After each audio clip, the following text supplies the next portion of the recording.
Hey guys, welcome back to the Beyond the Dojo podcast. I'm Lauren, I'm Jeremiah. and we have had a long weekend of Q exam stiff yesterday. So our topic for today is going to be basically just some Q exam chat, talking about belt testing and all that jazz. Yeah. I think we're a little bit different than most people, coming from a JK background.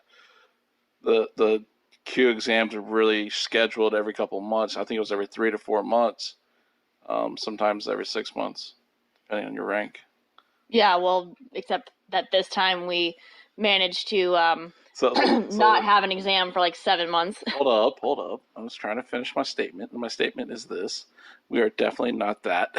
Oh, wow. And that we basically do it when we see the majority or a good group of the whole class is going to be testing forward. Yeah, but we tend to, that still ends up falling like 3 tests a year.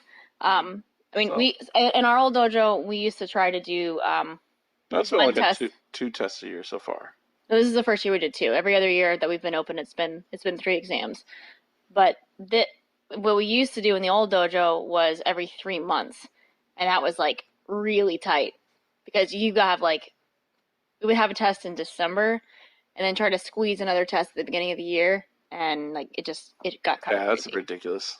Yeah, I guess unless you have like a really packed dojo, which I mean we're kind of moderately sized. No, I think it's more about like, I think when you have a schedule that tight, it's more about a steady flow of new students the entire time. Yeah. Not really progressing students, but in 3 months you could get through the first 3 or 4 Qs each Q easily.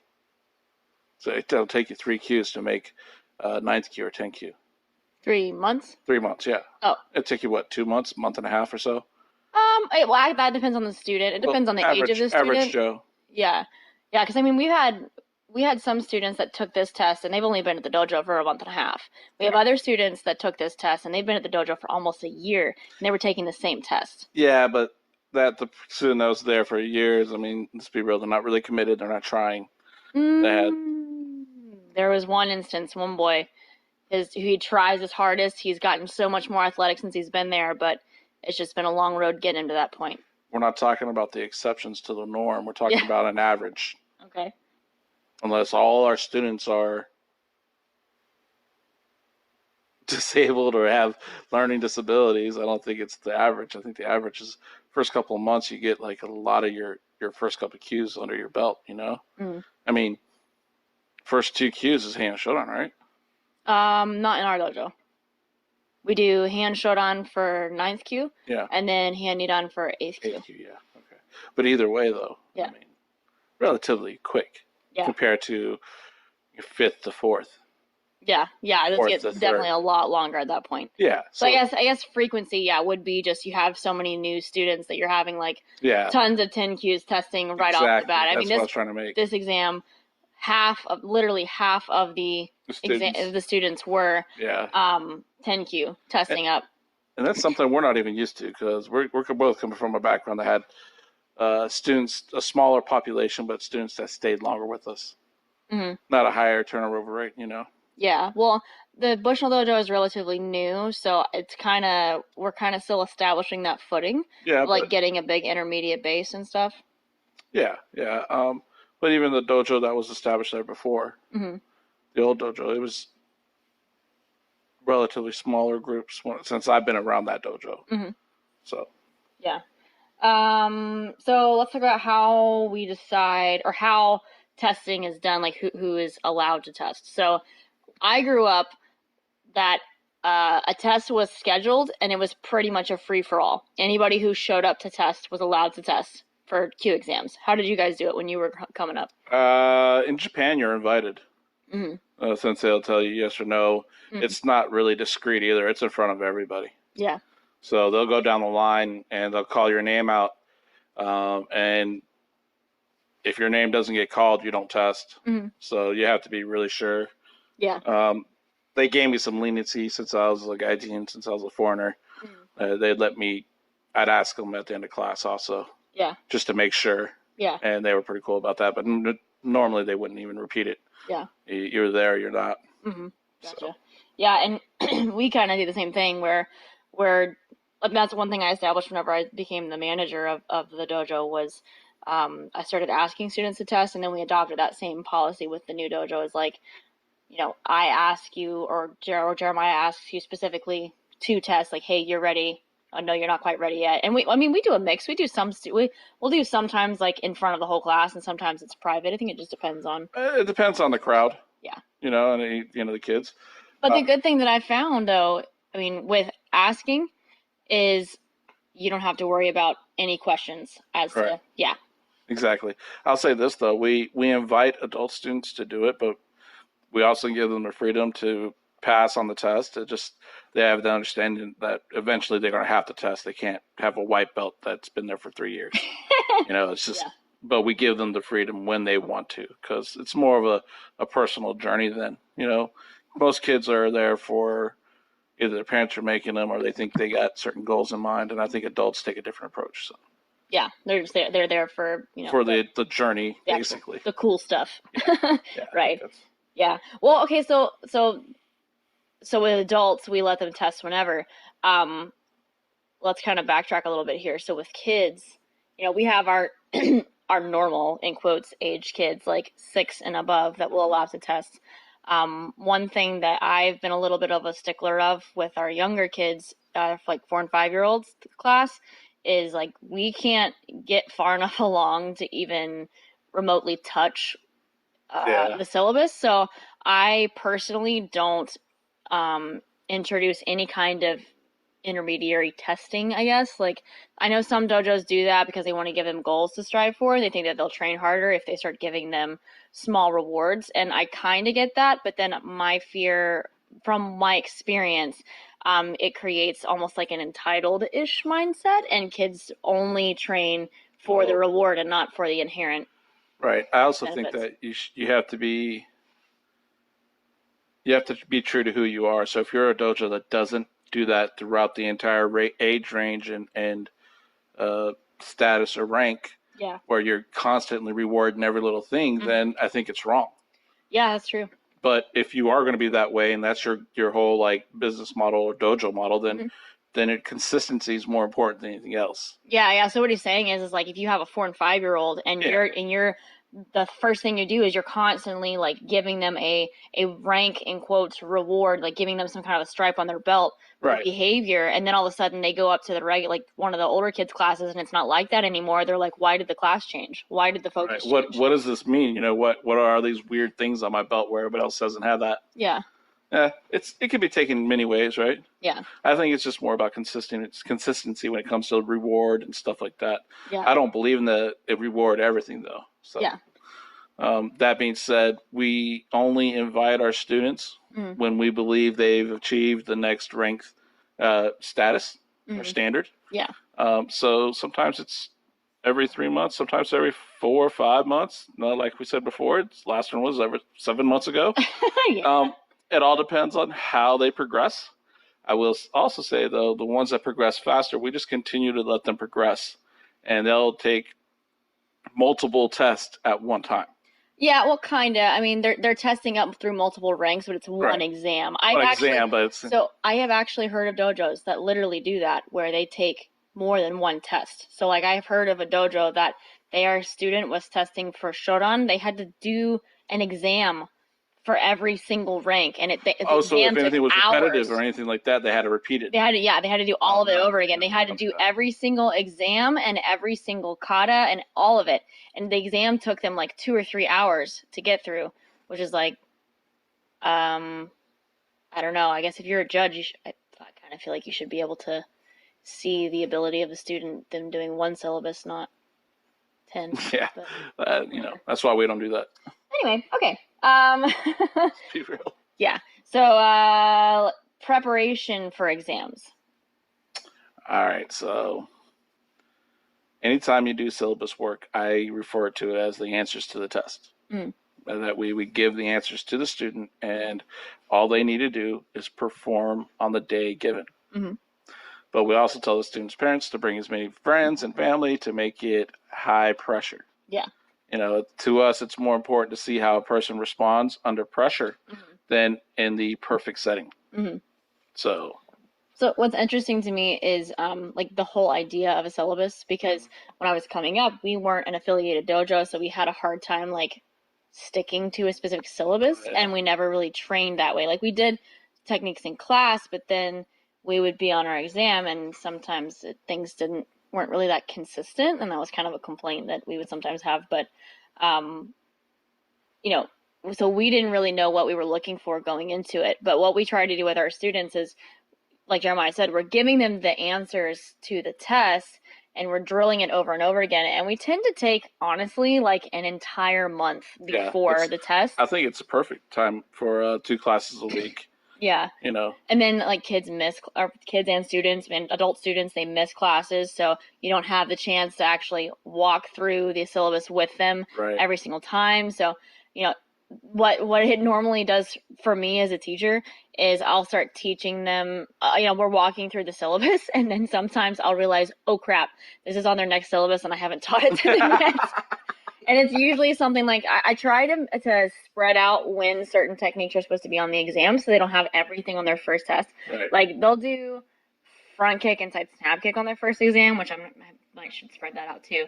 But their second exam is when they have side thrust kick, so they don't learn side thrust kick until the second exam, and then the third exam they have roundhouse kick. Right. But sometimes if we have students in a class with lower ranks, things get mixed up because we end up focusing on the lower ranks so much that the upper ranks don't get their new stuff, and I don't usually end up feeling really bad about that. So I think I'm still getting the hang of it in that way, and I use that month prior to make sure that everyone knows what's coming in case I made a mess up. Absolutely. I call it the grind. It's, hey, let's get our minds focused on our goals and turn it into like a mini camp where they're focused on this goal and they're trying to achieve it, and the entire time letting them know, hey, these are the answers you have to perform. It's, to me, as a teacher, I mean, the student's either there or not. You don't have to take the test. Mm-hmm.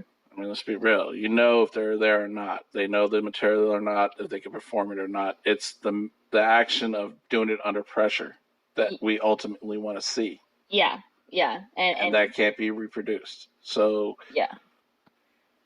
That's why I emphasize this whole answer and performance thing, because they got to understand that's what we're looking at. Yeah. So. Okay. So let's talk about like how we run tests, because I know everybody runs exams differently, and I've now seen like 3 or 4 different methods to this. So when I was coming up, when we did exams, we had all of the students in the lobby, and there was a judge table and 3 to 4 judges on the exam table, and then a group of students that were testing for the same rank or about the same rank would come out, and we would all test at the same time, and we would do our entire test all at once. So we would do our kihon, our kata, and the kumite, and then that would be it. And then we would leave the floor, and then the next group would come in, and we would go like that through all of the ranks. And then then the test would end. You could leave after your exam, and then you wouldn't get your results until sometime in the future.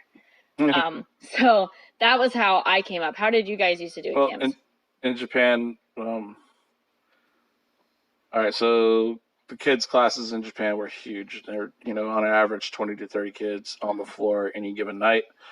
So generally when you're training or testing up in the ranks, you're going anywhere between 10 to 15 kids at a time. Mm-hmm. So what they would do, they break it up by ranks, but then they wouldn't do the entire test at once. They would do each section at once. So everybody went through their kihon, everybody went through their kata, everybody went through the kumite. But then you got your results at the end of the test right then and there.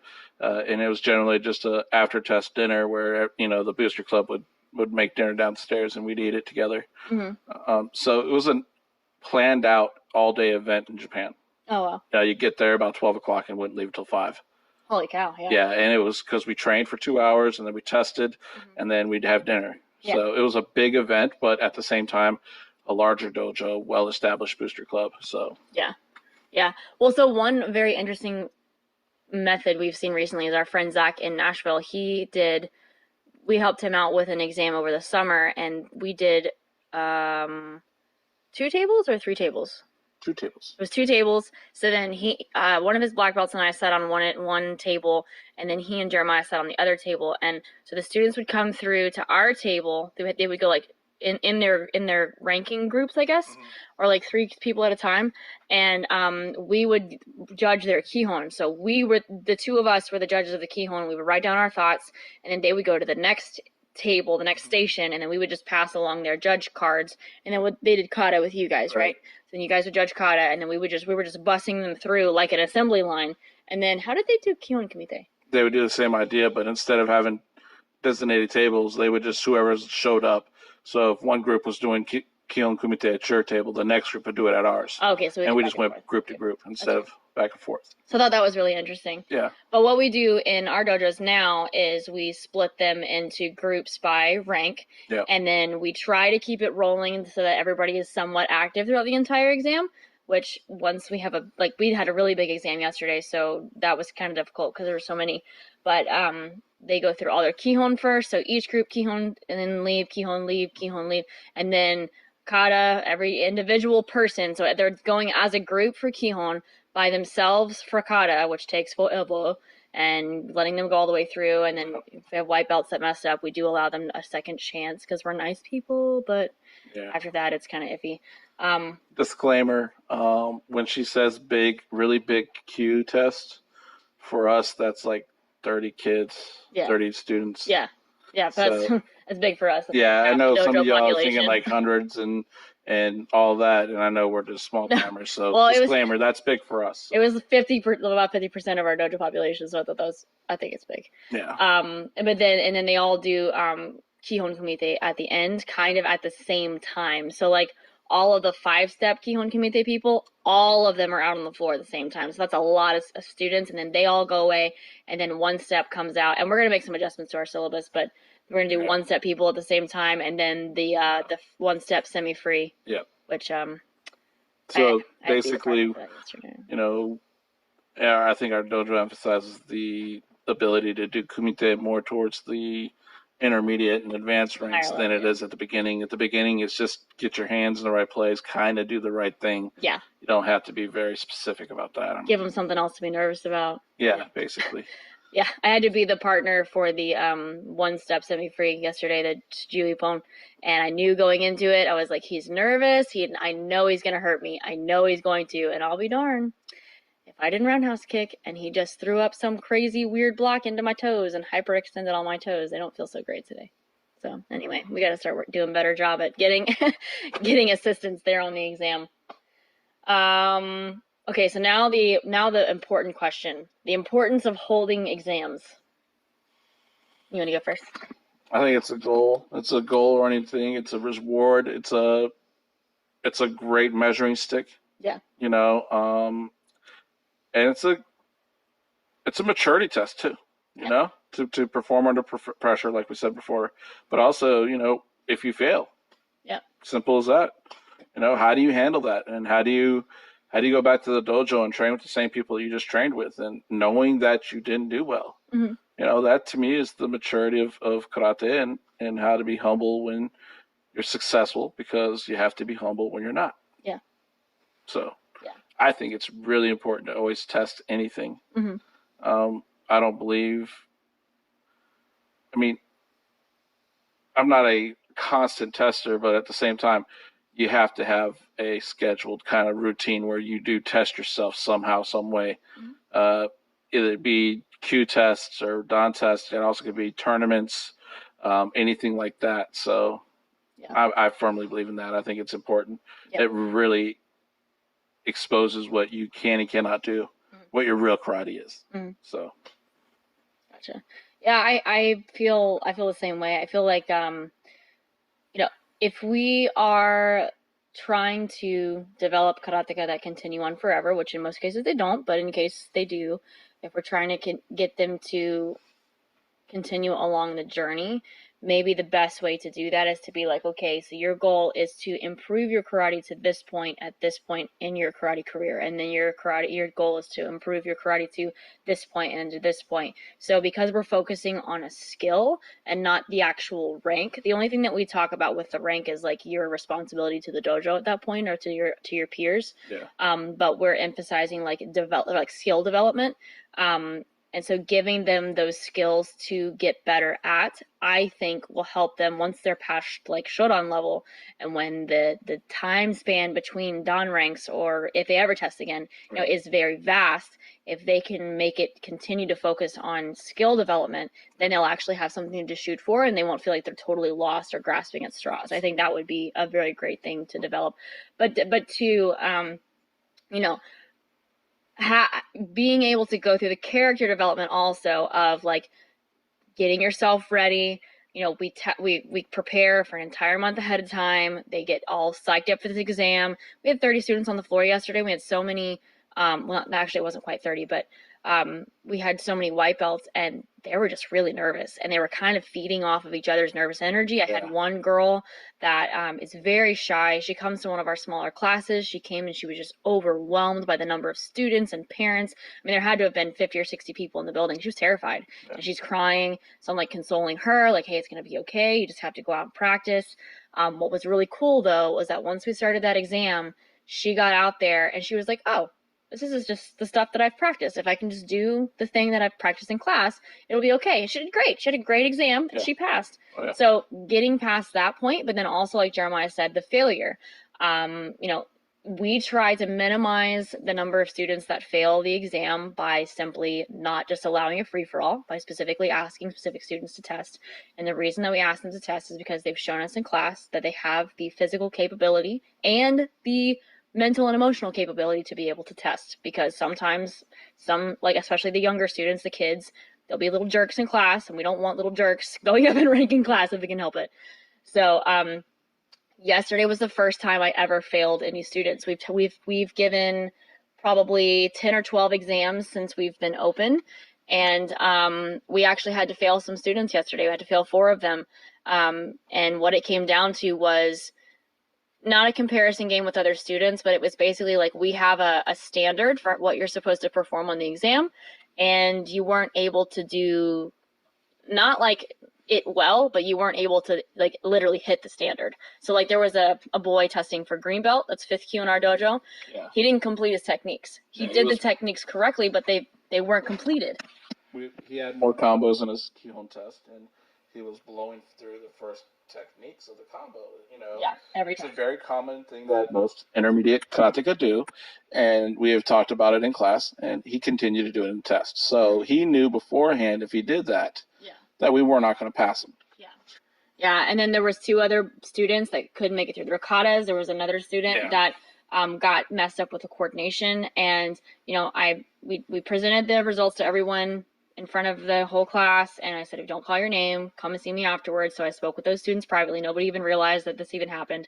Spoke to the students privately and said, look, we were not able to pass you today, but we would like you to give you a chance to retest in a couple of weeks. Right. And because you're there. I mean, that's the reason we asked you to test, is because you showed us in class that you could do it, but you didn't do it today. And that we keep telling the students that's the requirement. You have to be able to perform it in front of judges. And we actually had 3 judges this time rather than 2, because we had our seniors class instructor there helping us as well, and he gave his input, and we all agreed, you got to be able to perform it. And there was a couple students that they weren't happy. They left the floor crying, and I get it, because you put a lot into it and you want to pass. Yeah. But it's only been a day. Yeah. So I think from here this will be the true test of character. Are they going to come back and work hard? Are they going to come back? Are they going to put the effort in? And even if they don't pass the retest, even if they just come back and put the effort in, one of them was a boy. Both of his siblings passed. He's the middle child. His younger sibling and his older sibling, they all took the same exam. They passed and he didn't. Yeah, and it was obvious. Yeah. It was obvious that the other 2 were training and practicing at home. Yeah. And, it's funny because we spoke to the parents about that, and his mom was like, you know what? Hey, We told him. Yeah. We told him he has to practice, and he chose not to. So this is the lesson he learns. And what's crazy to me is that when you think about it, how many students that you know that went through their entire karate path to Shodan and passed every test? Yeah. A I lot mean, don't. I know like my generation, uh, early to mid 80s on Hmm. to early 90s, and the generation before that, it was commonplace that you didn't pass the test. Hmm.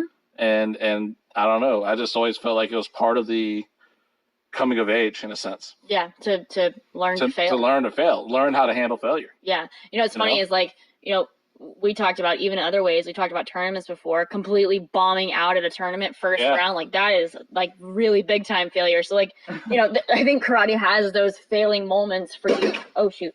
Karate has those moments for you to learn how to fail and recover and Yeah. come back and get better. One thing that I think is good though is like, in this case, it was a child student and we talked to his parents and they were cool with it. What's really good is that if this boy is able to recover from this and continue on and get I was gonna say get stronger. Yeah, but grow from it. Grow though, right? from it. Then we've done him a good service. I have seen some examiners before pass students simply because their sibling passed. Their sibling passed what they have to pass. Yeah, and like we had one instance where we had twin boys that have tested together every single test since they started 3 years ago, 3.5 years ago. And then the last test, one of the twins was ready and the other one wasn't. And we said, I'm sorry, you can't test. So we didn't even ask him to test. But in this case, he was asked and yeah, well, he performed too, though. And Yeah. also, it looked like it kind of motivated him. Oh, you mean yeah, I'm sorry. I'm referring back to the other family. Yeah, they both were asked to test this time. And they performed well. Yeah. Yeah, absolutely. So that if that's what's necessary, sometimes you got to taste the bitter taste the failure, and then really see what your character's like. Yeah. Yeah, but on the flip, we talked about failure for quite a bit. But on the flip side, I mean, getting through it, passing the exam, going to the next rank, getting that chance to learn something new, it almost feels like this refreshing, like, oh, I get new stuff now. Yeah. So that's a nice feeling.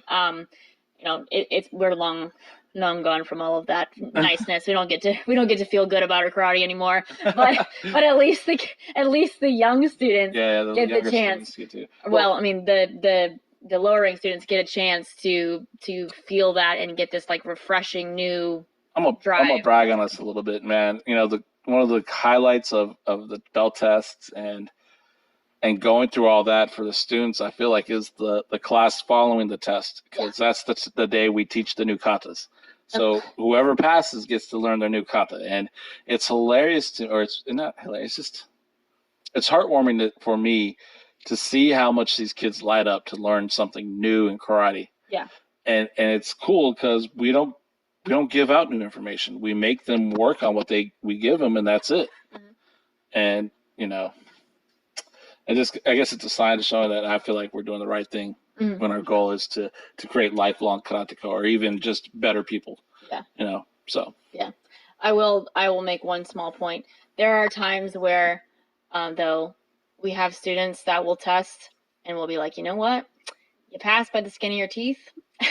And if we're on a grading scale, you passed with a C. So you don't get to learn the next kata yet. You got to make this one better. And that doesn't happen that often, but we've had a couple of instances where that's the case. But that's just kind of, we don't want, more than anything, we want to develop skilled karateka, even if they're only with us for a short period of time. Yeah. So even if they don't get to learn very much, we want them to learn, I guess, as much value as they can within the small amount that they know. They don't always appreciate that, but. Well, I think it's the effectiveness. We want them not to know, 10, 20 different things. We want them to know one or two really well. Yeah. And, for someone who says, I did karate as a kid, if that's what they're going to rely on for their self-defense, they better know what the hell they're doing with one or two moves. Mm-hmm. Yeah. They're not going to remember all 10. Yeah, so. Absolutely. Cool beans. You have anything to add to that? No.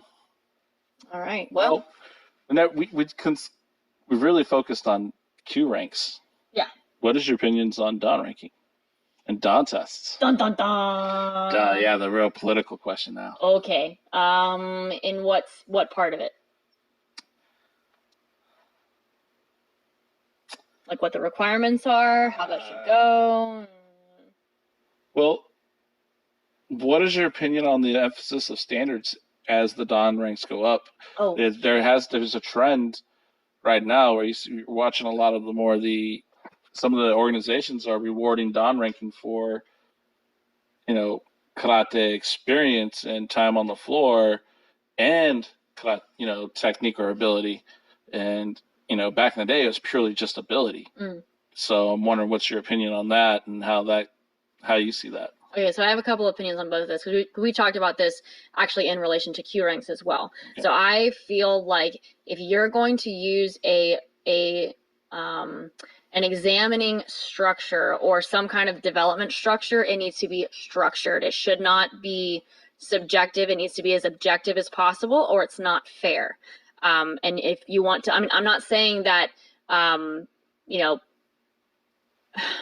don't know another word other to use than fair. I know that not everyone comes to the table with the same deck of cards, right. But basically you need to make it as fair as possible if you're going to be judging people to send them to the next rank. There needs to be certain skills that have been developed in order to move up. For example, if I am testing a 10th Q to a 9th Q, I want that 10th Q to be able to do a step-in punch, a front stance, rising block, outside, inside, down block, knife hand block, back stance, horse stance, side snap kick, and front kick.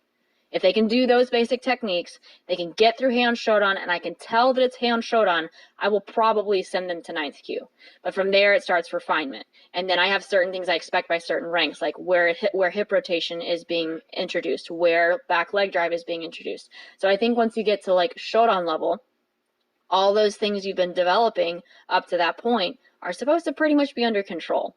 So body control in the sense of like not being very wiggly, understanding hip rotation, understanding back leg drive, having good structural alignment. That's just the basic premise. Like you have to have that.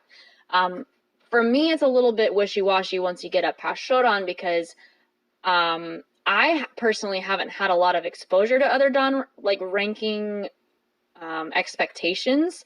I've only seen a lot of Shodans. I haven't seen a lot of Nidans, and I don't really I tested past Nidan, but I don't really know like what I was doing. I don't know what they were judging me on.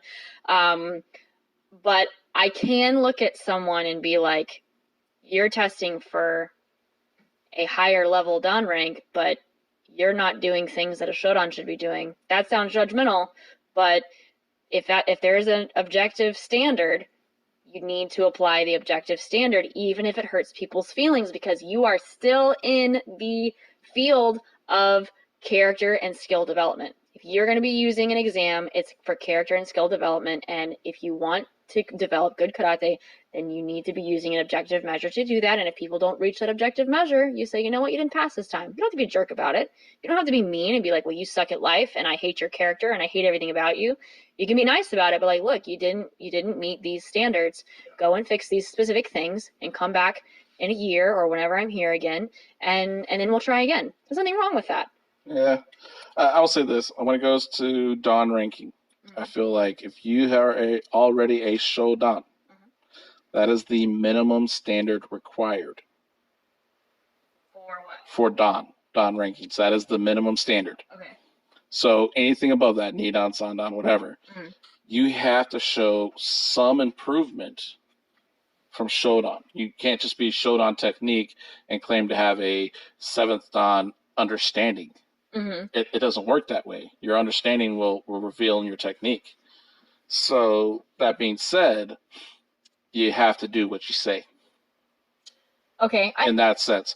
Now, when I say that, I am open to people who I believe after Sandan, you should have the freedom to start to kind of explore your own interests and strengths and weaknesses within your own art. Okay. To make it your own. Yeah, so if you're into application or self-defense, and that's what your karate tends to go with, and your stances and your form change because of that, I'm not going to judge that, because personally I feel like after that rank, it's your thing. You're doing. But your presentation, it better be backed up. Mhm. It better have facts and theory behind it and evidence of what you're doing. Yeah, well, but that's at a higher level. At a higher level is what I'm Yeah. talking about. I'm not talking about lower level dons. I'm talking about higher level dons. Lower level dons, basically So you're saying like 1, 2, 3 lower level? one, two, three to me. Well, traditionally 1, 2, and 3 are the don levels that before you in Japan before you could teach. Yeah. Okay. And then Sandan Yodan and above, you do it as you please. Yeah. So to me, that's the lower level dominant ranks. After Sandan, Yondan level, you can do what you want to do with your art. Yeah, but we're saying that with the caveat that you have good basics because you were a good Shodan. Yeah, because you made Shodan level and you made Nidan level, and you made Sandan level. Yes. That your fundamental movement, your fundamental principles should not waver. They might differ a little bit. They might be slightly emphasized differently. Yeah, like applied differently. Applied differently. Yeah. But they can't waver from the principle. You can't waver from that. That's the karate we're learning. Yeah. Yeah, good structural alignment is good structural alignment no matter how many different ways you look at it. Exactly. Yeah, now it might look different on a different person just because of slight structural differences, but there is I'm sorry, I believe that there is a strict truth. There is a standard. So yeah. Very opinionated on that. It all depends on the intent. Mm-hmm. Your structural alignment could change with intent. Yes. Okay. So don't let's not be mistaken to think that one single structural alignment is the right alignment. Mm-hmm. There's a proper alignment, and then depending on your intent, subtle differences. Yeah. Subtle differences. Yeah. And I think that, like you said, that's emphasized more higher up. Ranks. And I think that the high level instructors that I have spoken with about this, they have said that there are expectations for each dan level. Like there's something that's looked for by Nidan level, Sandan. I don't know what those are. I can never remember them, and I think it's because obviously I've only sat on one dan exam. Soon after I tested a couple years ago, we passed a guy up to Nidan. That was the only dan exam I've ever sat on, and beyond that, I haven't. So I don't really know like what's being looked for past Shodan level. But like we said, you got to have Shodan level down, and then from there, it's just an improvement. I think that most people can look at you and determine what dan rank you are. What I remember about Nidan level is that your technique was more powerful, more effective, more applied. Mm-hmm. The test itself was centered more around jukumite, free sparring, and kata. We still had a kihon portion, we still had a kata portion, but the majority of the time was spent sparring. Yeah. I think I did 3 different bouts. Yeah. For 3-minute rounds. Yeah, mine was like that too. So, to me, Nidan level was the ability to apply the kihon, the fundamental karate moves in a more fluid and live scenario or arena. Yeah. What's interesting about Sandan level is like people pretty much agree that it's like this teaching level or get about to the level of being able to teach well, but our tests were very different. We were in 2 different associations. So the association that I was in at the time, we didn't do bunkai. We instead had to develop a combination. We had to be able to explain that combination and the power production in the combination. We had to be able to teach it to another student. We had to fix any mistakes that they had, and then we had to like use it in them in a weird sparring thing. Anyway, so it was a lot of like teaching. It was a lot of different aspects of teaching the same thing, but yours was heavily bunkai centered. No, mine was still that traditional kihon, kumite, kata, kumite stuff. The cool thing was the kihon was not emphasized in the form, but more of the release or making it a little bit more natural and flowy. Okay. To where, they did like the 5 punch 1 step idea where you're not staunch in your punches, you're more open and free to it. It's kind of weird to me because I felt like it was Shodan was this ideal kihon base. Nidan was like this free sparring idea, and then Sandan to me was like taking the free idea and applying it and making it into your fundamental movement. Yeah. So it's a little bit more free, a little bit more flowy, not exact technique, but effective. Gotcha. And then in the kata portion, they did ask more application questions and explain, had me explain why I did things certain ways. So that was cool. Yeah. And then again, I had two bouts. 2 bouts for the slalom test. Gotcha. So. Okay. Well, this turned into a big talk about all kinds of examinations, not just Q exams. But that's okay. So what are you working on? I am working on a combo now called the Step and Punch Oizuki, Kizamizuki, Gyakuzuki, Oizuki. Step and punch, jab, reverse punch, step and punch. And it's that idea that you free up your fundamental movement techniques, but have proper technical alignment and drive, but still be a little bit more flowy, a little bit more free about it. Something to play with, something interesting. Huh? Be more fluffy. Yeah, well, whatever. So he actually had us. Jeremiah did he has a black belt class at his dojo on Mondays that we went to, and he did his combo, and then we did it in our advanced class at the Bushnell dojo on Thursday night, and then we did it at our black belt. We have a monthly black belt training. We did that Saturday before the exam. Yesterday, and I was actually I really enjoyed it. I like doing that because we actually had a discussion about this, about how we tend to adopt really basic Kihon at Q level, and we tend to follow that on forever. And one thing that Steve Wilbur Sensei says is, like, you have to advance your Kihon also. You have to take the same basic principles, but you have to apply them at not necessarily more complicated stuff, but like more applicable stuff. And we like never do that. So I feel like this is really cool upper level Kihon. It's fun stuff. Good job. Good job, dear. What you working on? I don't know. We're going to train after this. I was still working through Gion a little bit, just kind of clearing things up. I'm working back through the lower level black belt katas and making sure that things look kind of nice and mechanics are correct and all that stuff. Still some kind of same basic stuff with like smoothing out the step, just stepping forward, getting the turns correct, blocking in my face and not with my face. Blocking at my face, whatever, you know what I mean? So, yeah. All right. Well, thanks for tagging along with us for this 40 minutes, even though we didn't expect it to take this long. Thank you. You guys have a great have a good week, guys. Okay, whatever. Bye.